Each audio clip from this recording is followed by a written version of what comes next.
కొత్త చెరువు సమస్యలపై కాంగ్రెస్ ఇన్ఛార్జ్ తోట లక్ష్మీకాంత్ రెడ్డి స్పందించారు. GHMC DE Mahesh, deputy engineer Uday Bhaskar తదితర అధికారులతో కలిసి చెరువును పరిశీలించారు. స్థానికులు ఎదుర్కొంటున్న ఇబ్బందులను తెలుసుకున్న అధికారులు వీలైనంత త్వరగా అభివృద్ధి పనులు ప్రారంభిస్తామని హామీ ఇచ్చారు. ఈ పర్యటనలో చెరువు పరిరక్షణ, ప్రజా సమస్యల పరిష్కారంపై చర్చించారు.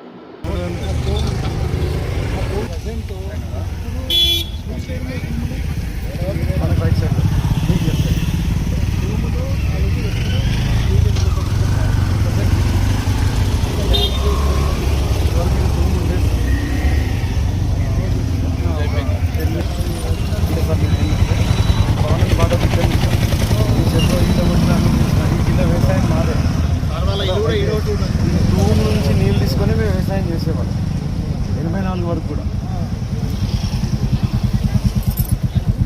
అయితే ఒక్కటి సార్ ప్రజెంట్ ఇప్పుడు చేయడానికి టైం అంటే వర్షాకాలం సీపేజ్ వచ్చినప్పుడు డ్రిల్లింగ్, గ్రౌండింగ్ బండి మీద దాంట్లో చేయాలి. అదే అప్ స్ట్రీమ్లో కానీ డౌన్ స్ట్రీమ్లో కానీ ఎప్పుడన్నా కానీ ఇన్నర్ సైడ్ కానీ అవుట్ సైడ్ కానీ ఒక ఇంటర్వెల్ అనేది మనము ముందు ఎక్స్ప్లెయిన్ చేసుకున్నాం.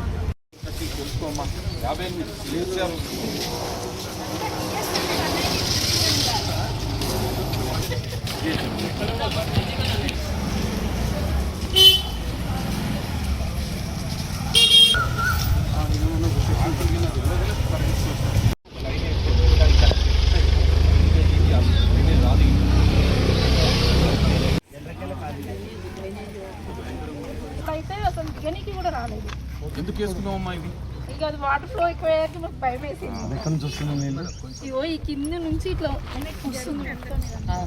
ఎక్కడికి వెళ్ళి వస్తే చెప్పు, ఈ రంధ్రాలకి వెళ్ళి వస్తుందా, పైకి వెళ్ళి వస్తాయి చెప్పు, అర్థమవుతుంది అన్నట్టు. అందుకే అడగడం.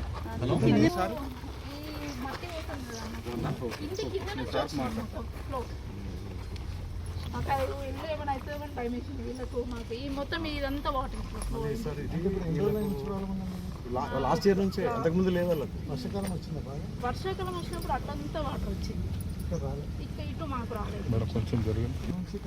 కంటిన్యూ అవుతుందని ఇంకా భయం వేసి ఇంకా మొరం పోపించాను. వర్షాకాలం అంటే నార్మల్గా ఉండే, కానీ మొన్న అయితే ఇక హెవీ అయిపోయింది. కాదమ్మా, నువ్వు క్లియర్గా చెప్పు. ఇంతకు ముందు కొద్దిపాటి ఉండేదా, అసలు లేకుండా? పెరిగినాకనే ఏర్పడింది. ఇంతకు ముందు కొద్దిగా వచ్చేది, ఇప్పుడు పెరిగిపోయింది. మరీ ఫ్లో ఎక్కువైపోయింది.